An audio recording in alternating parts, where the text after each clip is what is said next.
Welcome to great Kirikalan magic show. Boss, திருக்குறள்ல இருந்து TNPSC எக்ஸாம்ல கேட்கப்பட்ட சில பொதுவான திருக்குறள் கேள்விகளை டிஸ்கஸ் பண்ணுவோம். இது பார்ட் 1 வீடியோ பாஸ். வீடியோவை ஃபுல்லா பாருங்க, தரமா இருக்கும். இந்த வீடியோ பிடிச்சிச்சுன்னா லைக் பண்ணுங்க, உங்க ஃப்ரெண்ட்ஸ் கூட ஷேர் பண்ணுங்க. அப்பதான் அடுத்தடுத்த வீடியோ போஸ்ட் பண்ண எங்களுக்கு மோட்டிவேஷனா இருக்கும். சரி, வீடியோக்குள்ள போயிடலாமா?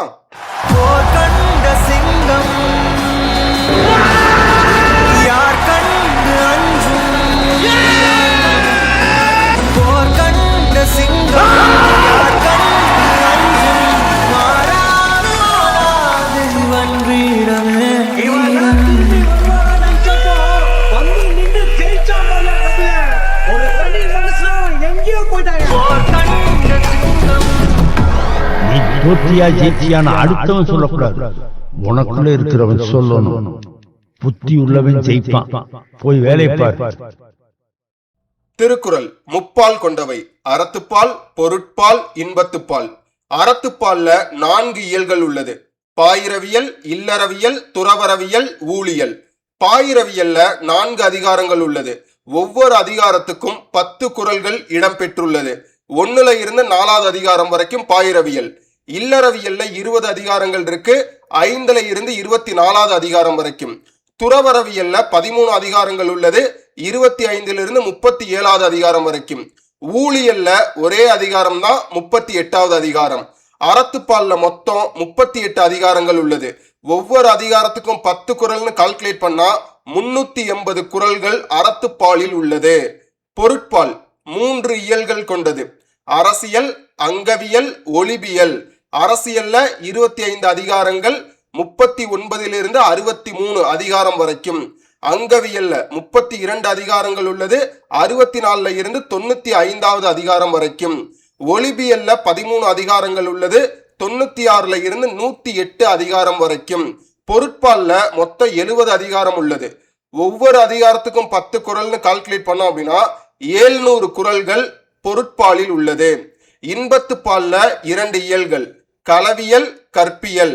களவியல்ல 7 அதிகாரங்கள், 109லிருந்து 115 முடிய. கற்பியல்ல 18 அதிகாரங்கள், 116லிருந்து 133 முடிய. இன்பத்துப்பால்ல மொத்தம் 25 அதிகாரங்கள் இருக்கு. ஒவ்வொரு அதிகாரத்துக்கும் 10 குறள்னு கால்குலேட் பண்ணா 250 குறள்கள் இன்பத்துப்பாலில் உள்ளது. அப்ப மொத்த அதிகாரங்கள் 133, மொத்த குறள்கள் 1330, மொத்த இயல்கள் 9 இயல்கள். எல்லாருக்கும் புரிஞ்சிருக்கும் நம்புறேன். இதுல அதிக அதிகாரங்களை கொண்ட இயல் எதுன்னு கேட்டா அங்கவியல் 32 அதிகாரங்களை கொண்டது. ஓகேவா? அடுத்தடுத்த கொஸ்டின் நம்ம டிஸ்கஸ் பண்ணுவோம், உங்களுக்கு ஈஸியா புரியும். திருக்குறள் உரையாசிரியர்களுள் முதலாமவர் யார்? பாஸ், ஈஸியான கேள்வி. ஆனா இந்த கேள்வியை அணுகும் போது எல்லாருக்கும் ஒரு சின்ன குழப்பம் வரும். என்ன அப்படின்னா, நிறைய பேரு தருமர்னு நினைச்சுக்குவீங்க. இதற்கான விளக்கம் பார்ப்போம். பதின்மர்னு சொல்லுவாங்க பாஸ். 10 பேர் திருக்குறளுக்கு உரை எழுதியிருக்காங்க. அந்த 10 பேர்ல முதலில் திருக்குறளுக்கு உரை எழுதியவர் மணக்குடவர். இவர் எழுதிய உரை 10ஆம் நூற்றாண்டை சேர்ந்ததாக கருதப்படுகிறது, கிபி. இப்ப இந்த இடத்துல இன்னொரு விஷயத்தை ஹைலைட்டடா தெரிஞ்சுக்கணும். இந்த மணக்குடவர் எழுதிய உரை வடமொழி கலப்பு இல்லாம எழுதியிருக்காரு. தூய தமிழ்ல உரை எழுதியிருக்காரு. அட் த சேம் டைம் பழைய வெண்பா பாடல் ஒண்ணு இருக்கு. அதுல உரையாசிரியர்களின் வரிசைன்னு சொல்லிட்டு தருமர், அதற்கு பிறகுதான் மணக்குடவர், தாமந்தர், நச்சர்னு கொடுத்திருப்பாங்க. அப்ப தருமர் தான் ஃபர்ஸ்ட், செகண்ட் மணக்குடவர்னு கொடுத்திருப்பாங்க. அப்ப இந்த தருமர் எழுதிய உரை என்னாச்சு? இந்த இடத்துலதான் ஹைலைட்டடா ஒன்று நோட் பண்ணி வச்சுக்கணும். தருமர் திருக்குறளுக்கு உரை எழுதினார். ஆனா அவருடைய உரை தற்போது முழுமையாக நம்மளுக்கு கிடைக்கவில்லை. அதனால முழுமையாக கிடைத்த மணக்குடவர் உரையை தான் நம்ம முதலில் திருக்குறளுக்கு எழுதப்பட்ட உரையாக கருதுகிறோம். இப்ப இந்த இடத்துல இன்னொரு நபரை தெரிஞ்சுக்கணும். பரிமேலழகர் ரொம்ப ரொம்ப முக்கியமானவர் பாஸ். இந்த 10 பேர் உரை எழுதுனாங்கன்னு சொன்னேன்ல, பதின்மர், அதுல இவர் ஒருத்தவர். இவர் எழுதின உரைதான் திருக்குறளின் மிக சிறந்த உரையாக போற்றப்படுகிறது. இதுவுமே நம்மள்ட்ட டிஎன்பிஎஸ்ல கேள்வி கேட்பாங்க. அப்ப இந்த கேள்வியை பொறுத்தளவுக்கு சரியான பதில் ஆப்ஷன் டி, மணக்குடவர். தர்மர் வராது. இந்த கேள்வி பாருங்க. பின் வருவனவற்றுள் திருக்குறளில் இடம் பெறாத சொல் எது? ஈஸியான கேள்விதான் பாஸ், சால்வ் பண்ணிடலாம். திருக்குறள் முப்பால் கொண்டவை. அறத்துப்பால், பொருட்பால், இன்பத்துப்பால். பொருட்பால்ல 93வது அதிகாரம் கள்ளுண்ணாமை. அப்ப கள்ளுண்ணாமை என்ற சொல் திருக்குறளில் இடம்பெற்றுள்ளது. அறத்துப்பால்ல 38வது அதிகாரம் ஊழ். ஊழ் என்பது பாவம், முன்வினை தொடர்பானது. அப்ப ஊழ் என்ற சொல்லும் இடம்பெற்றுள்ளது. பொருட்பால்ல 94வது அதிகாரம் சூது. இந்த சூதுன்ற அதிகாரத்துல 934வது குறள்ல வறுமை என்ற சொல் நேரடியாக இடம்பெற்றுள்ளது. அப்ப இந்த கேள்விக்கு சரியான பதில் ஆப்ஷன் டி. தமிழ் என்ற சொல் தான் திருக்குறளில் இடம்பெறவில்லை. கள்ளுண்ணாமை இடம்பெற்றிருக்கு, வறுமை இடம்பெற்றிருக்கு, ஊழ் இடம்பெற்றுள்ளது. சமய நடுநிலை பண்பு கொண்டது திருக்குறள் என்பார். இக்கூற்றுக்கு காரணம். பாஸ், ஈஸியான கேள்விதான், சால்வ் பண்ணிடலாம். ஒவ்வொரு கூற்றா பார்ப்போம். கூற்று 1, எல்லா சமயத்தவரும் இது எம் நூல் என்று கூறும் சிறப்பு பெற்றதால். திருக்குறளை பொறுத்தளவுக்கு எந்த ஒரு குறிப்பிட்ட மத கோட்பாடுகளையோ சடங்குகளையோ குறிப்பிட்ட கடவுளையோ முன்னிறுத்த கிடையாது. அதனால எல்லா மதத்துக்காரவங்களும் திருக்குறளை தம் நூல் என்று கொண்டாடுவார்கள்.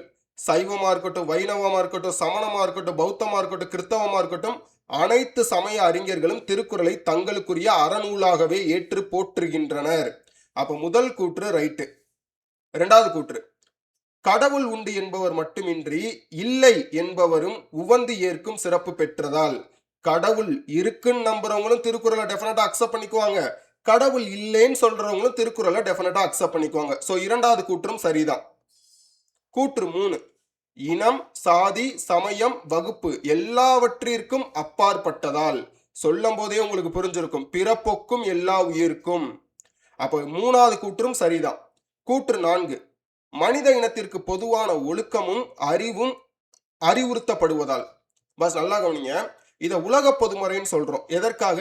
உலக மக்கள் அனைவராலும் ஏற்றுக்கொள்ளக்கூடியது. ஸோ அந்த அளவுக்கு பொதுவான ஒழுக்கமும் அறிவும் அறிவுறுத்தப்படுகின்ற நூல் திருக்குறள். அப்ப நான்காவது கூற்றும் சரி.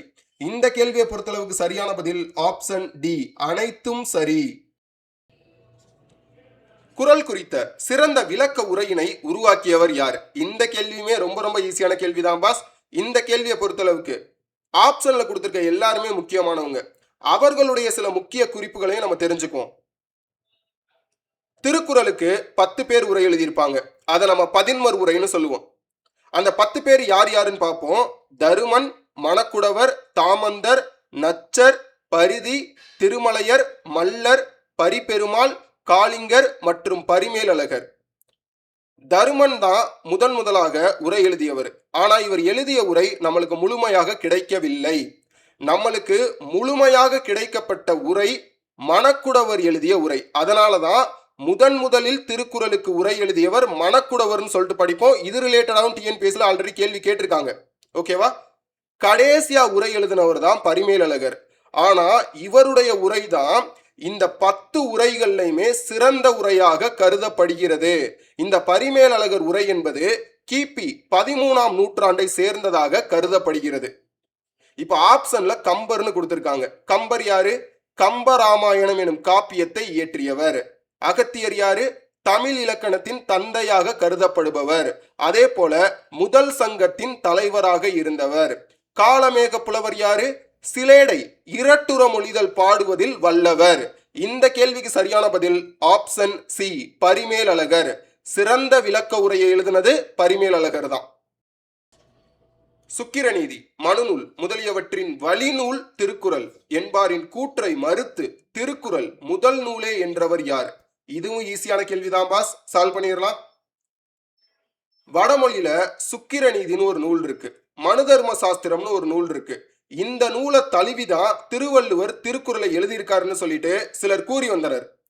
அந்த கருத்தை மறுத்து திருக்குறள் ஒரு சார்பற்ற தனித்துவமான முதல் நூல், அதாவது எந்த நூலையும் தழுவி எழுதப்பட்ட நூல் கிடையாது, இது ஒரு சார்பற்ற தனித்துவமான முதல் நூல் என்று நிலைநாட்டியவர் நக்கீரனார். திருவள்ளுவ மாலைன்னு சொல்லிட்டு ஒரு பாடல் இருக்கு. அந்த பாடல் தொகுப்புல நக்கீரனார் பாடியுள்ள பின்வரும் பாடலை சான்றாக இதுக்கு எடுத்துக்கலாம். இதுதான் பாஸ் அந்த பாடல், படிச்சு பாருங்க. இந்த பாடல் அவர் என்ன சொல்ல வர்றார் அப்படின்னா, வள்ளுவர் எவருடைய தழுவுதலும் இன்றி தானே முழுமையாக உணர்ந்து அறம், பொருள், இன்பம், வீடு ஆகிய நான்கினையும் உலகினருக்கு முதல் நூலாக உரைத்தார் என்பது தெளிவாகிறது. அப்போ நக்கீரனார் தான் ஃபர்ஸ்ட் கிளைம் பண்றாரு. சரி, ஓகே. மத்த ஆப்ஷன் பார்க்கணும்ல, நம்ம ஔவையார்னு ஆப்ஷன்ல கொடுத்திருக்காங்க. ஔவையார் பொறுத்தளவுக்கு திருக்குறளின் பெருமையை புகழ்ந்து போற்றினார். என்ன சொன்னாரு? அணுவை துளைத்து ஏழ்கடலை புகட்டி குறுக தரித்த குறள். இதுவுமே டிஎன்பிஎஸ்சி எக்ஸாம்ல பல முறை நம்மள்ட்ட கேள்வியா கேட்பாங்க. அடுத்து மணக்குடவர்னு ஒரு ஆப்ஷன், பரிமேலழகர்னு ஒரு ஆப்ஷன். நம்ம இதுக்கு முன்னாடியே பார்த்திருப்போம். 10 பேர் திருக்குறளுக்கு தொடக்கத்துல உரை எழுதினாங்கன்னு சொல்லிட்டு. அதுல மணக்குடவர் தான் முதலில் உரை எழுதியவர். அந்த 10 பேர் எழுதிய உரைகளில் மிக சிறந்த உரை பரிமேலழகர் உரை.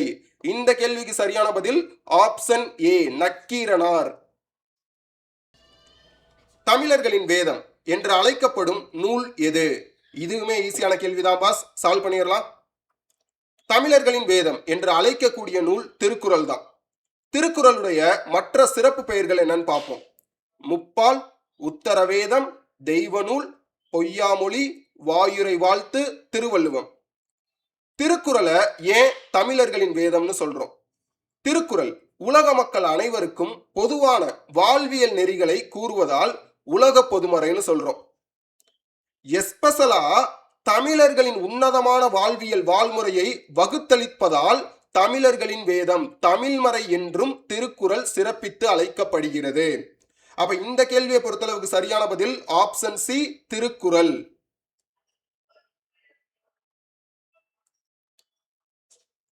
உலகினில் நாகரிகம் முற்றும் அழிந்து விட்டாலும் திருக்குறளும் கம்பன் காவியமும் இருந்தால் போதும், மீண்டும் அதனை புதுப்பித்து விடலாம் என்று கூறியவர் யார்? இந்த கேள்வி டிஎன்பிஎஸ்சி எக்ஸாமுக்கு ரொம்ப முக்கியமான கேள்வி பாஸ். ரிப்பீட்டடா கேட்கக்கூடிய ஒரு கேள்வி. ஆனா இந்த கேள்வியில நிறைய பேரு ஜியு போப், கால்டுவெல் ரெண்டு பேரையுமே கம்பேர் பண்ணி பார்ப்போம். என்ன ஆன்சர்ன்றத டீடைல்டா தெரிஞ்சுக்குவோம்.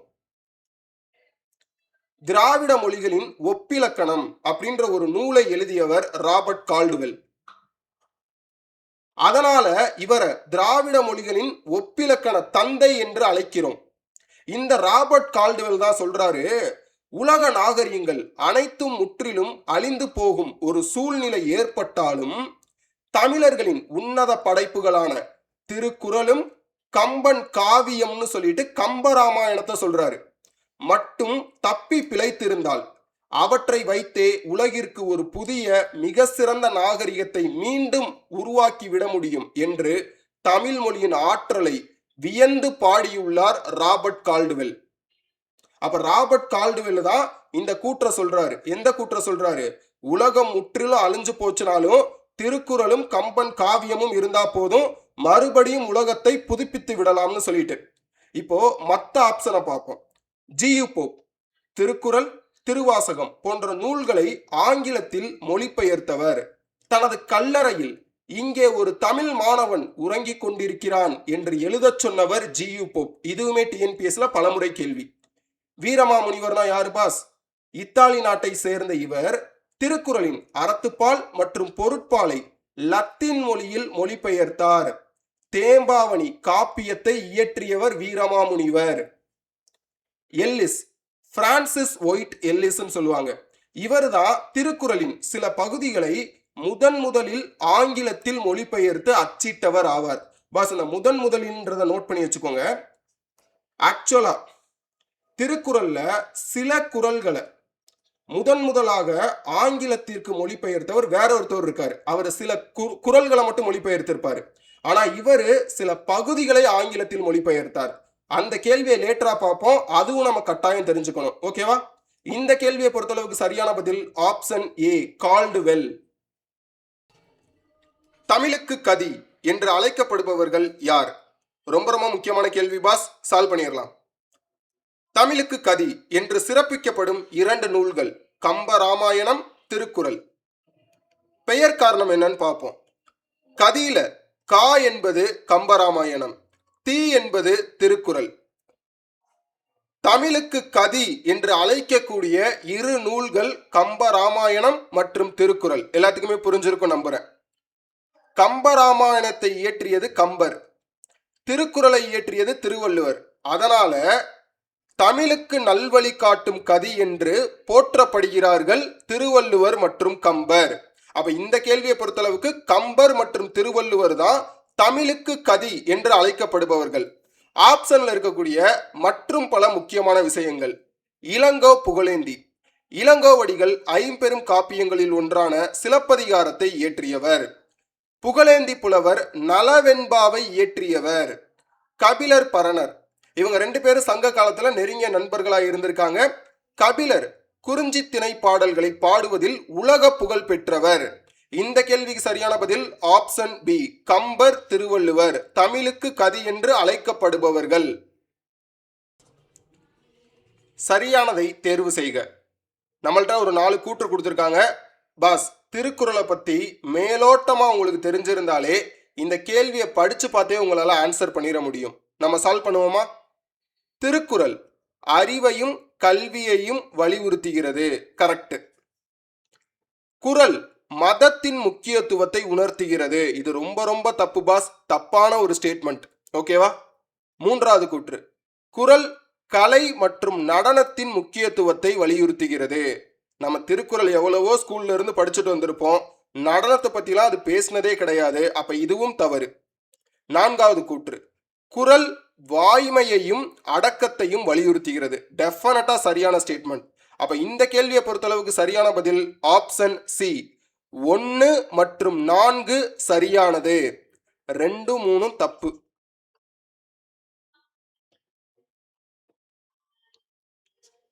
கூற்று, திருக்குறள் மனிதர்களின் அன்றாட வாழ்க்கையில் தாக்கத்தை ஏற்படுத்துகிறது.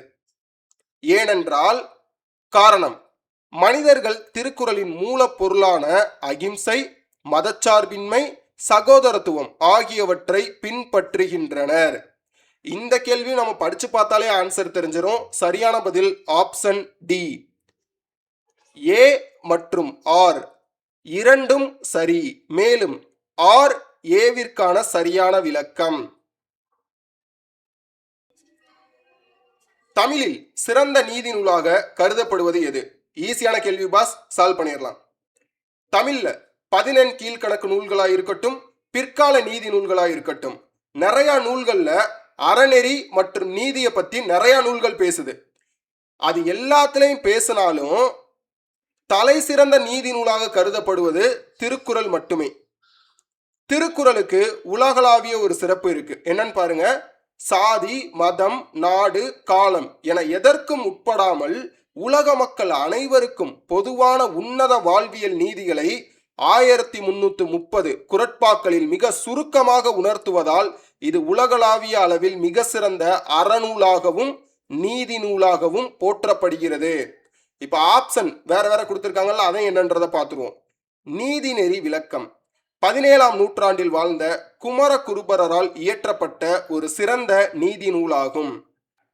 நாலடியார் சமண முனிவர்கள் பலரால் பாடப்பட்ட 14 கீழ்கணக்கு நூல்களுள் அடங்கும். நாலடியார் ஒரு முக்கியமான தத்துவம் எல்லாருமே கேள்விப்பட்டிருப்போம். ஆளும் வேலும் பல்லு குருதி, 4ம் 2ம் சொல்லு குருதின்னு சொல்லிட்டு, 4ன்றது இங்க நாலடியாரை குறிக்கும், 2 என்பது திருக்குறளை குறிக்கும். ஆத்திச்சூடி ஔவையாரால் அகர வரிசையில் அ ஆ இ ஈ எழுதப்பட்ட குழந்தைகளுக்கான மிக எளிய பிரசித்தி பெற்ற அறநெறி நூல். இந்த கேள்விக்கு சரியான பதில் ஆப்ஷன் பி, திருக்குறள். திருக்குறள் நம் இலக்கியங்களில் தலை சிறந்த ஒன்று. வாழ்க்கை நெறிமுறைகள், சமூகம், அரசியல், பொருளாதாரம் மற்றும் கல்வி போன்ற அனைத்து வினாக்களுக்கும் விடையளிக்கிறது. மிகவும் பிரபலமான திருக்குறள் பல மொழிகளில் உலக அளவில் மொழிபெயர்க்கப்பட்டுள்ளது. பின் வருவனவற்றில் எது சிறப்பாக பத்தியில் குறிப்பிடப்பட்டுள்ளது? அதாவது ஒரு பேராகிராஃப் நம்மள்ட்ட கொடுத்துட்டாங்க, அதுல திருக்குறள் பத்தி கண்டென்ட் கொடுத்துருக்காங்க, கீழே ஆன்சர் 4 கொடுத்துருக்காங்க. இந்த பேராகிராஃப்ல சொல்லி இருக்கிறது எது ஆன்சர்ல கரெக்டா வரும் அப்படின்றத கேள்வியா கேட்டிருக்காங்க. ஏவை படிச்சு பார்ப்போம். அனைத்து வினாக்களுக்குமான பதில்களின் தொகுப்பாக திருக்குறள் உள்ளது. ஆமா, இந்த இடத்துல சொல்லியிருக்காங்க அனைத்து வினாக்களுக்கும் விடையளிக்கிறதுன்னு சொல்லிட்டு. இங்க பாருங்க. சரி, அடுத்த ஸ்டேட்மெண்ட்டை படிப்போம். திருக்குறள் ஒரு சமய நூல். இந்த பேராகிராஃப்ல அதை பத்தி பேசவே கிடையாது. திருக்குறள் ஒரு உரைநடை, இதுவும் வராது. திருக்குறள் ஒரு அறிவு சார்ந்த தொகுப்பு, இதை பத்தி இந்த பேராகிராஃப்ல பேசவே கிடையாது. அப்ப இந்த கேள்வியை பொறுத்தளவுக்கு சரியான பதில் ஆப்ஷன் ஏ, அனைத்து வினாக்களுக்குமான பதில்களின் தொகுப்பாக திருக்குறள் உள்ளது. சோ இந்த இடத்துல லொகேட் ஆயிருக்கு. திருக்குறளில் சில பகுதிகளை முதலில் ஆங்கிலத்தில் மொழிபெயர்க்க துணிந்தவர் யார்? பாஸ், இந்த கேள்வி கொஞ்சம் ட்ரிக்கியான கேள்வி. டிஎன்பிஎஸ்சி இந்த கொஸ்டினை செட் பண்ணும்போது லிட்ரலி அயன் படத்துல ஒரு டயலாக் வரும்ல, லட்டுல வச்சேன் நினைச்சியா தாஸ், நட்டுல வச்சேன்ற மாதிரி, அந்த மாதிரி கேள்வி இது. ஏன்னா இந்த கேள்வியை படிச்சோன்னே நிறைய பேரு ஜியு போப்புன்னு நினைப்பீங்க, சில பேரு எஃப்டபிள்யூ எல்லிஸ்ன்னு நினைப்பீங்க. டீடைல்டா டிஸ்கஸ் பண்ணுவோம் என்னன்னு சொல்லிட்டு. திருக்குறளை முதலாக ஆங்கிலத்திற்கு மொழிபெயர்க்க துணிந்தவர் யாருன்னா நாதேனியல் எட்வர்ட் கிண்டஸ்லி. இந்த இமேஜ்ல இருக்காரு பாருங்க, இவர் தான் 1794 ஆண்டு திருக்குறள்ல சில குறள்களை ஆங்கிலத்தில மொழிபெயர்த்தார். அதை தனது புத்தகத்தில் வெளியிட்டார். யாரு? நாதேனியல் எட்வர்ட் கிண்டஸ்லி. இப்ப மத்த ஆப்ஷன் என்னன்றதை நம்ம தெரிஞ்சுக்கணும். ஆப்ஷன்ல கொடுத்திருக்க ஜோசப் பெஸ்கி என்பவர் வீரமாமுனிவர். இவர் திருக்குறளை ஆங்கிலத்துல மொழிபெயர்க்கல, லத்தீன் மொழியில் அறத்துப்பால் மற்றும் பொருட்பாலை மொழிபெயர்த்தார். சரி, ரைட்டு. எஃப்டபிள்யூ எல்லிஸ் இவரு 1812 சில பகுதிகளை ஆங்கிலத்தில் சக்சஸ்ஃபுல்லா மொழிபெயர்த்து அதை உரையுடன் அச்சிட்டு வெளியிட்டார். இப்ப ஜியு போப்புக்கு வருவோம். ஜியு போப்பு தான் திருக்குறளை கம்ப்ளீட்டா, அதாவது 1330 குறள்களையும் மிக சிறப்பாக ஆங்கிலத்தில் செய்யுள் வடிவில் மொழிபெயர்த்து 1886 வெளியிட்டார். முழுமையான மொழிபெயர்ப்பிற்கு இவரே புகழ் பெற்றார். யார்? G U pope. அப்ப ஃபர்ஸ்ட் ஆங்கிலத்தில் மொழிபெயர்க்க துணிந்தவர் யாருன்னு கேட்டா இந்த நாதேனியல் எட்வர்ட் கிண்டஸ்லி. இந்த கேள்விக்கு சரியான பதில் option D, Nathaniel Edward Kindersley. G U Pope ஆங்கிலத்தில் மொழிபெயர்த்த முதல் நூல் எது? பாஸ், இதெல்லாம் ரொம்ப ஈஸியான கேள்வி. தட்டி விடு சதற விடுன்ற மாதிரி சால்வ் பண்ணிடணும். ஜியு போப் அவர்கள் தமிழ் இலக்கியங்களை உலகறிய செய்வதற்காக ஆங்கிலத்தில் தமிழ் இலக்கியங்களை மொழிபெயர்க்கிறதுக்கான பணியை தொடங்குறாரு. அவர் ஆங்கிலத்தில் முதலாக மொழிபெயர்த்து வெளியிட்ட தமிழ் நூல் திருக்குறள் 1886 ஆண்டு வெளியிட்டார். அதற்கு அடுத்தபடியாதான் நாலடியார் 1893 மொழிபெயர்த்து வெளியிடுறாரு. அடுத்து புறநானூறு. இவர் கடைசியாக செய்த இறுதி பெரும் பணி திருவாசகத்தை மொழிபெயர்த்தது. இந்த கேள்விக்கு சரியான பதில் ஆப்ஷன் சி, திருக்குறள். திருவள்ளுவர் திருக்குறளில் அதிகமாக வலியுறுத்துவது எதனை? இதுவும் ஈஸியான கேள்விதான் பாஸ். திருக்குறள் முப்பால் கொண்டவை. அறத்துப்பால், பொருட்பால், இன்பத்துப்பால். பொருட்பால்ல 3 இயல்கள் உள்ளது. அரசியல், அங்கவியல், ஒலிபியல். இதுல ஒலிபியல்ல தான் நிறைய அதிகாரங்கள்ல திருவள்ளுவர் ஒரு நட்பு எப்படி இருக்கணும், தீங்கான நட்பு எது, அது எல்லாத்தையுமே டீடைல்டா பேசியிருக்காரு. அது எங்கெங்கன்னு பார்த்துருவோமா? பொருட்பால்ல 79வது அதிகாரம் நட்பு. பொருட்பால்ல 80வது அதிகாரம் நட்பு ஆராய்தல். பொருட்பால்ல 81வது அதிகாரம் பழைமை. இதுலயும் நட்பை பத்தி நிறைய இடங்கள்ல பேசியிருக்காரு. பொருட்பால்ல 82வது அதிகாரம் தீ நட்பு. பொருட்பால்ல 83வது அதிகாரம் கூடா நட்பு. அப்ப இத்தனை அதிகாரங்கள்ல நட்பை வலியுறுத்தி பேசியிருக்காரு. அப்ப இந்த கேள்விக்கு சரியான பதில் ஆப்ஷன் பி, நட்பு.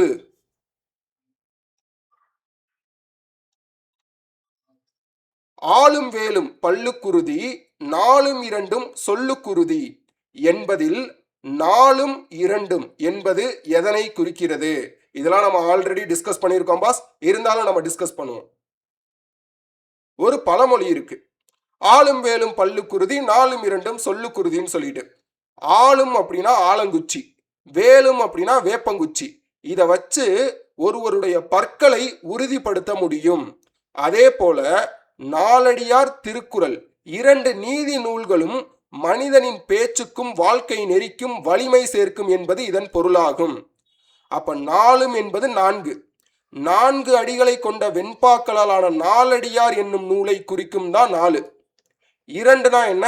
இரண்டடிகளை கொண்ட குறள் வெண்பாக்களால் ஆன திருக்குறள் என்னும் நூலை குறிக்கும். அப்ப 4 அப்படின்னா நாலடியார், 2 அப்படின்னா திருக்குறள். இந்த கேள்வியை பொறுத்தளவுக்கு சரியான பதில் ஆப்ஷன் டி, நாலடியார் திருக்குறள். குடும்பம் எனும் சொல் முதலில் இடம்பெற்ற நூல் எது? இது ஒரு முக்கியமான கேள்வி பாஸ், சால்வ் பண்ணிடலாம். குடும்பம் என்ற சொல் முதலாக திருக்குறள்ல தான் ஒரு எக்ஸ்பிளனேஷன் ஃபார்ம்ல குறிப்பிடப்பட்டுள்ளது. சங்க இலக்கியங்கள்ல இல், மனை, குடி போன்ற சொற்கள் பல இடங்கள்ல குறிப்பிடப்பட்டாலும் குடும்பம் என்ற நேரடி சொல் முதலாக திருவள்ளுவரால் தான் ஆளப்பட்டுள்ளது. திருவள்ளுவர் எழுதிய திருக்குறள்ல 1029வது குறள் இங்க கவனிங்க. இடும்பைக்கே கொள்களம் கொள்ளோ குடும்பத்தை குற்றம் மறைப்பான் உடம்பு. குடும்பம் அப்ப வெளிப்படையா நேரடியா திருவள்ளுவர் தான் அதை கையாண்டிருக்காரு. இந்த கேள்விக்கு சரியான பதில் ஆப்ஷன் சி, திருக்குறள். உலகில் எந்த நூலுக்கு அடுத்தபடியாக திருக்குறள் அதிகமான மொழிகளில் மொழிபெயர்க்கப்பட்டுள்ளது? பஸ் இது ஜென்ரலான கேள்வி, எல்லாத்துக்குமே தெரிஞ்சதுதான். பைபிள் தான் உலகத்திலேயே அதிகமாக மொழிபெயர்க்கப்பட்ட ஒரு நூல். அதற்கு அடுத்தபடியாக தான் திருக்குறள் மொழிபெயர்க்கப்பட்டுள்ளது. அப்ப இந்த கேள்வியை பொறுத்தளவுக்கு சரியான பதில் ஆப்ஷன் பி, பைபிள். மாதானுபங்கி என்று அழைக்கப்படுபவர் யார்? ரொம்ப ஈஸியான கேள்வி, சால்வ் பண்ணி விட்டுறலாம். திருவள்ளுவருக்கு நிறைய சிறப்பு பெயர்கள் உண்டு. திருவள்ளுவருடைய ஒரு சிறப்பு பெயர் தான் மாதானுபங்கி. மாதானுபங்கி என்ற சொல்லிற்கு இருவேறு சிறந்த பொருள்கள் உள்ளது. ஃபர்ஸ்ட் ஒன், தாயை போன்ற கருணையோடு உலகிற்கு அறநெறிகளை வகுத்து கொடுத்தவர். மாது பிளஸ் அனுபங்கி, இது ஒரு பொருள். இன்னொரு பொருள், எப்பக்கமும் சாயாமல் நடுவு நிலைமை தவறாமல் நடுநிலையோடு சமமாக பங்கிட்டு அறம் உரைத்தவர் திருவள்ளுவர். அதனால மாதானுபங்கி. திருவள்ளுவருடைய வேறு சிறப்பு பெயர்கள் நாயனார், தேவர், முதற்பாவலர், தெய்வ புலவர், நான்முகனார், சென்னா போதார், பெருநாவலர். இந்த கேள்விக்கு சரியான பதில் ஆப்ஷன் டி, திருவள்ளுவர். அணுவை துளைத்து ஏழ் கடலை புகட்டி குறுக தரித்த குறள் என்று பாடியவர் யார்? ஈஸியான கேள்விதான் பாஸ், சால்வ் பண்ணிடலாம். திருக்குறள் பற்றி நிறைய பேரு சிறப்பித்து கூறியுள்ளனர். டிஎன்பிஎஸ்சி எக்ஸாமுக்கு எதெல்லாம் முக்கியமோ எல்லாத்தையுமே டிஸ்கஸ் பண்ணுவோம். அணுவை துளைத்து ஏழ் கடலை புகட்டி குறுக தரித்த குறள் என்று பாடியவர் ஔவையார். இதற்கு அர்த்தம் என்ன? அணுன்றது ஆட்டம் எவ்வளவு சின்னதா இருக்கும், அதுல ஒரு ஓட்டையை போட்டு 7 கடலை உள்ள புகட்டி நம்மள்ட்ட கொடுத்தா எப்படி இருக்கும்? அது போலதான் திருவள்ளுவர் திருக்குறளை நம்மள்ட்ட கொடுத்துருக்காங்கன்னு சொல்லிட்டு ஔவையார் பாடியுள்ளார். இதே போல ஒரு தத்துவம் கடுகை துளைத்து 7 கடலை புகட்டி குறுக தரித்த குறள் என்று பாடியவர் இடைக்காடர். பாஸ் நல்லா கவனிச்சுக்கோங்க, அதே அர்த்தம் தான். மேல அணு, கீழே கடுகு. கடுகு எம்புட்டு கூண்டா இருக்கும், அதுல ஒரு ஓட்டையை போட்டு 7 கடலை உள்ள புகட்டி நம்மள்ட்ட கொடுத்தா எப்படி இருக்கும்? அந்த மாதிரி திருவள்ளுவர் நம்மள்ட்ட திருக்குறளை கொடுத்திருக்காருன்னு சொல்லிட்டு இடைக்காடர் பாடியுள்ளார். சரி, மற்ற முக்கியமான குறிப்புகள். வள்ளுவன் தன்னை உலகினிக்கே தந்து வான்புகழ் கொண்ட தமிழ்நாடு என்று பாடியவர் பாரதியார். வள்ளுவனை பெற்றதால் பெற்றதே புகழ் வையகமே என்று பாடியவர் பாரதிதாசன். இது கவனிங்க, முக்கியமானது. உலகினில் நாகரிகம் முற்றும் அழிந்துவிட்டாலும் திருக்குறளும் கம்பன் காவியமும் இருந்தால் போதும், மீண்டும் அதனை புதுப்பித்து விடலாம் என்று கூறியவர் கால்டுவெல். இதெல்லாம் டிஎன்பிஎஸ்சில ரிப்பீட்டடா கேட்கக்கூடிய ஒரு கேள்வி. அடுத்து, திருவள்ளுவர் தோன்றியிராவிட்டால் தமிழன் என்னும் ஓர் இனம் இருப்பதாக உலகத்தாருக்கு தெரிந்திருக்காது. விஸ்வநாதம். தமிழ்மொழி அழகான சித்திர வேலைப்பாடமைந்த வெள்ளித்தட்டு. திருக்குறள் அதில் வைக்கப்பட்டுள்ள தங்க ஆப்பிள். தமிழ் என்னை ஈர்த்தது, குறளோ என்னை இழுத்தது. Doctor Graul. திருக்குறள் ஒரு வகுப்பார்க்கோ ஒரு மதத்தார்க்கோ ஒரு நிலத்தார்க்கோ ஒரு மொழியார்க்கோ உரியதன்று. அது மண்பதைக்கு பொது. மனித குலத்திற்கு பொது என்று கூறியவர் திரு வி கல்யாண சுந்தரனார். வள்ளுவர் உரைத்த முப்பால் 6 சமயத்தாருக்கும் பொதுவான நன்னெறியை கூறுகிறது. சொன்னவர் கல்லாடர். இந்த கேள்விக்கு சரியான பதில் ஆப்ஷன் பி, ஔவையார். இன்கேஸ் இந்த இடத்துல கடுகுன்னு கொடுத்திருந்தாங்க அப்படின்னா ஆன்சர் மாறி இருக்கும்.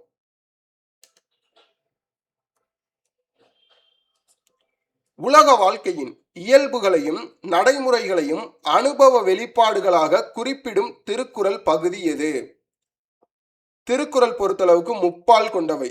அறத்துப்பால், பொருட்பால், காமத்துப்பால். பொருட்பால் என்பது முற்றிலும் மனிதர்களின் உலக வாழ்க்கை, சமூக நடைமுறைகள், நிர்வாக முறைகள் மற்றும் வாழ்வியல் அனுபவங்களை மிக விரிவாக பேசும் பகுதியாகும். எது? பொருட்பால். மற்ற ஆப்ஷன் பார்ப்போமா? அறத்துப்பால் மனிதன் தன் அக வாழ்விலும் புற வாழ்விலும் கடைபிடிக்க வேண்டிய தார்மீக கடமைகளையும் ஒழுக்க நெறிகளையும் கூறுவதாகும். காமத்துப்பால் அதாவது இன்பத்துப்பால் தலைவன் தலைவிக்கு இடையே ஏற்படும் அக உணர்வுகளையும் இன்பமான அன்பு வாழ்க்கையையும் பேசும் பகுதி. பாயிர பிரிவுனா என்ன? அறத்துப்பால் தொடக்கத்தில் வரும் ஒரு பகுதியாகும். கடவுள் வாழ்த்து, வான் சிறப்பு, நீத்தார் பெருமை, அரண் வலியுறுத்தல் ஆகிய 4 அதிகாரங்கள் இதில் அடங்கும் பாயிர வியல்ல. இந்த கேள்விக்கு சரியான பதில் ஆப்ஷன் பி, பொருட்பால். திருக்குறள் அறத்துப்பாலில் உள்ள அதிகாரங்களின் எண்ணிக்கை எத்தனை? பாஸ், ஈஸியான கேள்விதான், சால்வ் பண்ணிடலாம். திருக்குறள் முப்பால் கொண்டவை. அறத்துப்பால், பொருட்பால், இன்பத்துப்பால். அறத்துப்பால்ல 4 இயல்கள் உள்ளது. பொருட்பால்ல 3 இயல்கள் உள்ளது. இன்பத்துப்பால்ல 2 இயல்கள் உள்ளது. அறத்துப்பால்ல 38 அதிகாரங்கள் உள்ளது. ஒவ்வொரு அதிகாரத்துக்கும் 10 குறள். அப்ப 380 குறள் அறத்துப்பாலில் உள்ளது. பொருட்பால்ல 70 அதிகாரம் உள்ளது. அப்ப திருக்குறள்ல எந்த பால்ல அதிக அதிகாரங்கள் இருக்கு, அதிக திருக்குறள் இருக்குன்னு கேள்வி கேட்டா பொருட்பால் தான். 70 × 10 700 திருக்குறள். இன்பத்துப்பால்ல 25 அதிகாரங்கள் × 10 250 திருக்குறள். மொத்தம் 133 அதிகாரங்கள் × 10 1330 திருக்குறள். இந்த கேள்விக்கு சரியான பதில் ஆப்ஷன் ஏ, 38. கிரேக்கம், லத்தீன் மற்றும் வடமொழிக்கு இணையான நீதி கருத்துக்களை கொண்ட இலக்கியம் எது? இதெல்லாம் நம்ம படிச்சு பார்த்தே ஆன்சர் பண்ணிடலாம் பாஸ். இந்த கேள்வியை பொறுத்தளவுக்கு சரியான பதில் ஆப்ஷன் பி, திருக்குறள்.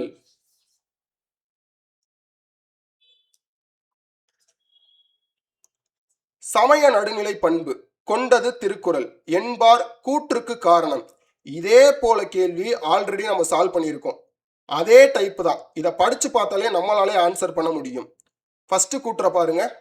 எல்லா சமயத்தவரும் இது எம் நூல் என்று கூறும் சிறப்பு பெற்றதால். சரி. கடவுள் உண்டு என்பவர் மட்டுமின்றி இல்லை என்பவரும் உவந்து ஏற்கும் சிறப்பு பெற்றதால். இதுவும் சரி. இனம், சாதி, சமயம், வகுப்பு எல்லாவற்றிற்கும் அப்பாற்பட்டதால். இதுவும் சரி. மனித இனத்திற்கு பொதுவான ஒழுக்கமும் அறிவும் அறிவுறுத்தப்படுவதால். இதுவும் சரி. இந்த கேள்வியை பொறுத்தளவுக்கு சரியான பதில் ஆப்ஷன் டி, அனைத்தும் சரி. பஸ் இது ரிப்பீட்டட் கேள்வி, அப்படியே கட் காப்பி பேஸ்ட்னு வச்சுக்கோங்களேன். திருக்குறள் உலக பொதுமறை என அழைக்கப்பட காரணம் யாது? இதையுமே நம்ம படிச்சு பார்த்தாலே ஆன்சர் பண்ணிடலாம் பாஸ். ஒவ்வொரு ஆப்ஷனா படிச்சு பாருங்க. பல மொழிகளில் மொழிபெயர்க்கப்பட்டுள்ளது. பலர் உரை எழுதி உள்ளனர். 2000 ஆண்டுகளுக்கு முன் தோன்றியது. அனைத்து நாட்டினருக்கும் சமயத்தவருக்கும் காலத்திற்கும் பொருந்துகிறது. பஸ் கேள்வி என்ன கேட்டிருக்காங்க? உலக பொதுமறை என்பதற்கான காரணம் தான் கேட்டிருக்காங்க. இங்க கொடுத்திருக்க எல்லா ஆப்ஷனுமே கரெக்ட் தான். பட் உலக பொதுமறையை கரெக்டா எக்ஸ்பிளைன் பண்றது ஆப்ஷன் டி. சரியான பதில் ஆப்ஷன் டி. அனைத்து நாட்டினருக்கும் சமயத்தவருக்கும் காலத்திற்கும் பொருந்தி இருப்பதால் இது உலக பொதுமறை என்று அழைக்கப்படுகிறது. வள்ளுவரின் அரசியல், பொருளாதார, சமுதாய சிந்தனைகளின் களஞ்சியமாக அமையும் திருக்குறளின் பொருத்தமான பிரிவாக எதை கூறலாம்? இப்பதான் பாஸ் கொஞ்ச நேரத்துக்கு முன்னாடி பார்த்தோம். பொருட்பால் தான் அரசியல், பொருளாதாரம், சமுதாய சிந்தனைகள் பத்தி தெளிவா பேசக்கூடியது. அப்ப இந்த கேள்வியை பொறுத்தளவுக்கு சரியான பதில் ஆப்ஷன் பி, பொருட்பால். கீழ்காணும் கூற்றுகளில் சரியான விடையை தேர்ந்தெடுக்கவும். இதையுமே நம்ம படிச்சு பார்த்தே ஆன்சர் பண்ணிடலாம் பாஸ். நல்லா கவனிங்க. முதல் கூற்று, கடவுள் வாழ்த்து, வான் சிறப்பு, நீத்தார் பெருமை, அரண் வலியுறுத்தல் என்ற 4 அதிகாரங்களும் பாயிரம் என அழைக்கப்படும். கரெக்ட். இதை கொஞ்ச நேரத்துக்கு முன்னாடி நம்மளே படிச்சு பார்த்தோம் ஒரு ஸ்டேட்மெண்ட்ல. அடுத்து இரண்டாவது கூற்று, திருக்குறள் கடவுள் வாழ்த்தில் கடவுள் என்ற சொல் 3 குறள்களில் வருகிறது. கடவுள் என்ற வார்த்தையை திருவள்ளுவர் பயன்படுத்தியிருக்கவே மாட்டாரு. இதை பத்தி அடுத்து இன்னும் டீட்டெயிலா டிஸ்கஸ் பண்ணுவோம். வான் சிறப்பு என்ற அதிகாரத்தில் வருணதேவன் என்ற சொல் வரவில்லை. இது கரெக்ட் தான் பாஸ். வருணதேவன் அதாவது வடமொழி சொல்லாம் திருக்குறள்ல இடம்பெறவே கிடையாது மோஸ்ட்லி. அப்போ நல்லா கவனிங்க. இந்த கூற்று கரெக்ட், இந்த கூற்று கரெக்ட், இந்த கூற்று தப்பு, கடவுள் வரல. இந்த கூற்று சரி. அடுத்து, மனதில் குற்றம் இல்லாமல் இருப்பதே அறம் என்கிறார் வள்ளுவர். ஆமா, இதையும் சொல்லியிருக்காரு. அப்ப இந்த கேள்வியை பொறுத்தளவுக்கு சரியான பதில் நல்லா கவனிச்சுக்கோங்க. 1, 3, 4. இருந்தாலும் இது என்ன கொஞ்சம் டீட்டெயில்டா டிஸ்கஸ் பண்ணுவோம். கூற்று 1ல சொன்ன மாதிரி பாயிரவியல்ல கடவுள் வாழ்த்து, வான் சிறப்பு, நீத்தார் பெருமை, அரண் வலியுறுத்தல் ஆகிய 4ம் இடம்பெற்றுள்ளது. கூற்று 2 தவறு. ஏன்னா கடவுள் வாழ்த்துன்னு இருக்கு, ஆனா அதுல எந்த குறள்லையும் கடவுள் என்ற சொல் இடம்பெறவில்லை. திருவள்ளுவர் ஆதிபகவன், வாளறிவன், மலரிசை ஏகினான், இறைவன் போன்ற சொற்களை பயன்படுத்தி உள்ளார். எனவே இந்த கூற்று தவறானது. கூற்று 3, வான் சிறப்பு எனும் அதிகாரத்தில் மலையின் சிறப்புகள் மட்டுமே கூறப்பட்டுள்ளன. வடமொழி புராண கருத்துக்களை கொண்ட வருணதேவன் என்ற சொல் எங்கும் இடம்பெறவில்லை. அததான் ஸ்டேட்மெண்ட்லையும் கொடுத்திருக்காங்க, அதனால இது ரைட்டு. கூற்று 4, வள்ளுவர் அறத்திற்கு மிக எளிய மற்றும் உன்னதமான இலக்கணத்தை தந்துள்ளார். குறள் 34, மனத்துக்கண் மாசிலனாதல் அனைத்து அரண் ஆகுல நீர பிற. அதாவது மனதில் குற்றமில்லாமல் இருப்பதே அறம் என்று வள்ளுவர் தெளிவாக கூறியுள்ளார். அப்ப இந்த கேள்வியை பொறுத்தளவுக்கு சரியான பதில் ஆப்ஷன் பி, 1, 3, 4. அதாவது 1, 3, 4 சரி. கடவுள் இந்த 2வது கூற்று மட்டும் தப்பு. பாஸ் இருங்க, எங்க போறீங்க? இவ்வளவு நேரம் வீடியோ பார்த்தீங்கல்ல, ஃபீஸ் பே பண்ணிட்டு போங்க. யாரும் பயப்படாதீங்க பாஸ். பணமாவெல்லாம் நீங்க ஒன்றும் ஃபீஸ் பே பண்ண தேவையில்லை. ஆனா பேமெண்ட் கட்டாயம் பண்ணணும். எப்படி சார் பே பண்றதுன்னு கேட்டா, நிக்டோ ஐஏஎஸ் யூடியூப் சேனலை நீங்க சப்ஸ்கிரைப் பண்ணா அதுவே எங்களுக்கு ஒரு பேமெண்ட் மாதிரி தான். இந்த வீடியோ பிடிச்சிச்சுன்னா ஒரு லைக்கை தட்டி விடுங்க. ரொம்ப பிடிச்சிருந்துச்சு அப்படின்னா கமெண்ட்ல மென்ஷன் பண்ணுங்க. ரொம்ப ரொம்ப பிடிச்சிருந்துச்சு அப்படின்னா உங்க நண்பர்கள் கூட இந்த வீடியோவை ஷேர் பண்ணுங்க. தேங்க்யூ. வேணாண்டா வேணாண்டா, வேணாப்பா, சொன்னா கேளுங்கய்யா.